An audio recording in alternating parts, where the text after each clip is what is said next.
오늘은 말라기서 4장의 말씀을 보도록 하겠습니다. 이 4장의 내용은 말라기서 전체의 결론이기도 하고 또 구약성경 39권의 전체의 결론이기도 합니다. 이 4장을 통해서 하나님께서 세상을 주관하시고 심판주로 이 땅에 오실 것을 분명히 우리에게 말씀해 주고 계십니다. 오늘도 이 말씀을 통해서 세상을 주관하시고 심판주는 하나님이심을 깨달을 수 있는 저와 여러분 되기를 주님의 이름으로 축복합니다. 4장 1절에 만군의 여호와가 이르노라 보라 용광로 불같은 날이 이르리니 교만한 자와 악을 행하는 자는 다 지푸라기 같을 것이라 그 이르는 날에 그들을 살라 그 뿌리와 가지를 남기지 아니할 것이로되 하나님께서 심판의 날을 작정하고 계십니다. 이 심판의 날을 용광로가 불이 타는 날 같답니다. 그러니까 불로 심판한다는 내용이고요. 또 여호와의 날은 회복의 날이기도 합니다. 하나님의 택함 받은 백성들에게는 하나님께서 그들을 회복시키는 은혜의 날이고 회복의 날입니다. 또한 이날은 심판의 날일 뿐만 아니라 새로운 시작의 날이기도 합니다. 그러니까 심판으로 세상이 끝나는 게 아니라 이제 심판을 통해서 악인은 하나님께서 심판하시고 하나님의 택함 받은 백성들 의인들은 하나님께서 구원하셔서 영원한 천국, 영원한 하늘나라에서 하나님과 함께 복락을 누리는 은혜를 우리에게 주실 것입니다. 그래서 이 용광로 불타는 날이 임할 것이라고 경고합니다. 그러나 하나님의 택함 받은 백성들에게는 또 다르게 하나님 말씀하십니다. 2절에요. 내 이름을 경외하는 너희에게는 공의로운 해가 떠올라서 치료하는 광선을 비추리니 너희가 나가서 외양간에서 나온 송아지같이 뛰리라. 여기 회복의 날은 바로 광선이 비추는 날. 우리가 광선이 비춘다는 것은 생명을 의미하는데요. 우리의 모든 것들을 회복시킵니다. 우리 육체도 회복될 뿐만 아니라 우리의 마음의 고통, 절망, 아픔, 슬픔 다 회복됩니다. 하나님의 은혜가 임하는 날은 회복의 날입니다. 그것을 광선이 비추는 날이라고 표현했고요. 외양간에서 나오는 송아지가 뛰논다는 자유와 해방의 날이죠. 하나님께서 우리에게 참된 자유, 참된 행복을 우리에게 주시겠다는 약속의 날이기도 합니다. 그러니까 심판은 양면성이 있죠. 심판은 저주받을 자들에게는 영원한 고통으로 하나님께서 내몰 것이고, 그리고 구원받은 백성에게는 영원한 행복, 영원한 하나님의 나라에서 위로와 하나님의 은총이 임하는 날이 우리에게 임할 것입니다. 그래서 양면성을 가지고 있습니다. 3절에요. 또 너희가 악인을 밟을 것이니 그들이 내가 정한 날에 너희 발바닥 밑에서 죄와 같으리라. 만군의 여호와의 말씀이니라. 이 말은 무슨 의미냐면요. 너희가 악인들로부터 승리를 거둘 것이다 그 말이죠.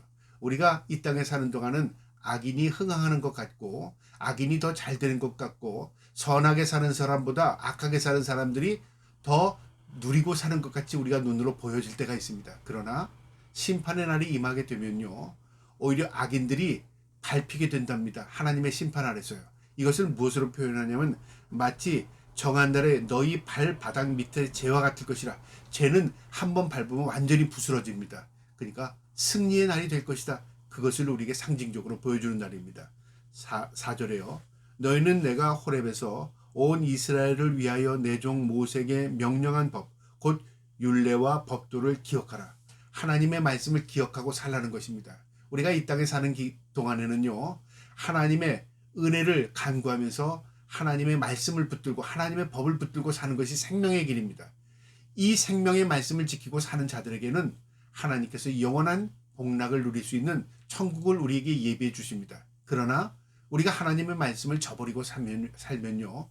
결국 그 말씀대로 우리가 심판에 임하게 되는 것입니다. 그래서 말씀이 생명입니다. 율법과 법도를 기억하라. 기억한다는 것을 지키고 살아라 그 말이죠.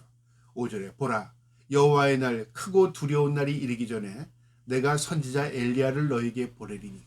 이 심판의 날이 임하기 전에 하나님께서 사람을 보내는데 그 사인이랍니다. 이게 누굴까요? 많은 사람들이 그동안 이 사람이 엘리야다 저 사람이 엘리야다라고 말은 했지만요. 성경에 그 근거가 있습니다. 엘리야를 누구를 말하냐면 세례 요한을 말합니다. 바로 예수님께서 말씀하셨습니다. 마태복음 11장 14절에요. 이가 성경에는 엘리야라고 분명히 가르쳐 주었습니다. 그러니까 메시아 예수 그리스도께서 이 땅에 오시기 전에 예수 그리스도의 도래를 선포하는 사람이 있다 그 말이죠. 그가 누구였냐면 세례 요한이었습니다. 그가 길잡이 역할을 했다는 것이죠. 그리고 예수 그리스도인 메시아를 우리가 맞이할 수 있는 은혜가 열리기 시작한 겁니다. 이 엘리야를 보내주신답니다. 그러니까 우리는 성경을 통해서 이 엘리야 세례 요한이 이 땅에 왔음을 우리는 말씀을 통해서 깨닫게 되고요. 그 세례 요한이 증거했던 그 사실이 메시아 예수 그리스도임을 우리는 확신히 알게 된 것입니다. 6절에요. 그가 아버지의 마음을 자녀에게로 돌이키게 하고 자녀들의 마음을 그의 아버지께로 돌이키게 하리라. 아버지의 마음, 하나님의 마음을 우리가 갖게 하고 우리가 하나님을 향하게 한다는 거죠. 하나님은 우리를 보살피시고 우리는 하나님의 보호 아래 놓이게 된다 그 말이죠. 하나님과 우리의 관계, 부자와 자식 간의 엉클어졌던 관계가 이제 하나님 앞에 통회하고 회복함을 통해서 하나님과의 관계가 회복되는 겁니다. 하나님과 우리의 관계를 가로막은 게 무엇이죠? 죄입니다. 이 죄의 문제를 예수 그리스도께서 청산함을 통해서 하나님과 우리의 관계가 회복된 겁니다. 그래서 이 엘리야가 회개하라, 천국이 가까이 왔느니라, 바로 세례 요한의 선포가 바로 그런 의미를 가지고 있는 것입니다. 이 아버지께로 우리가 돌아간답니다. 돌아간다는 건 유턴 그 말이죠. 다시 회복, 회개를 의미합니다. 돌이키지 아니하면 두렵건대 내가 와서 저주로 그 땅을 칠카하노라 하시니라. 돌이키지 않으면 저주가 임한다는 거죠. 그러나 너희가 회개하고 돌이키면 하나님의 은총이 임한다는 것입니다. 이 저주는요, 이미 에덴 동산에서 쫓겨났던 아담과 하와 시대부터 저주가 시작됐습니다. 그러니까 그들이 죄로 인해서 에덴 동산에서 쫓겨나는 시점부터 그들은 저주를 맞이하게 된 겁니다. 그리고 이 구약의 마지막 본 말라기 4장에도요, 아직까지 저주가 끝나지 않았습니다. 그들이 하나님의 백성임에도 불구하고 하나님께 마음을 돌이키지 않았습니다. 그래서 하나님께서 말라기 선지자를 통해서요, 회개하라 그런 말씀으로 경고하는 겁니다. 회개하고 돌이키면 너에게 영원한 복락이 있을 것이지만 너희가 회개하지 않고 돌이키지 않으면 그 저주가 끊이지 않고 너희에게 계속될 것이다 그 말이죠. 그러니까 이것은 회개하라 그 말입니다. 그리고 이 말라기가 끝난 이후에 신약까지의 400년 동안에 암흑기, 하나님께서 말씀이 없었습니다. 이것을 암흑기라고 말하는데요. 왜 말씀이 없었을까요? 우리가 회개하라고 하나님께서 선포해 줬지만 돌이키질 않았습니다. 그래서 400년 후에 예수 그리스도 메시아를 이 땅에 우리에게 보내주신 겁니다. 그리고 그 예수 그리스도를 통해서 우리를 구원하시는 은혜가 우리에게 임한 것입니다. 오늘 이 말씀을 우리의 마음에 새기시고요. 우리가 회개하는 길이 생명의 길이고 회개할 때에 우리가 하나님과 우리의 관계가 회복되는 것을 깨닫고 늘 하나님 앞에 참회하며 우리의 말씀을 정결케 하며 우리가 하나님 앞에 거룩한 백성으로 살아드릴 수 있기를 주님의 이름으로 축복합니다. 아멘.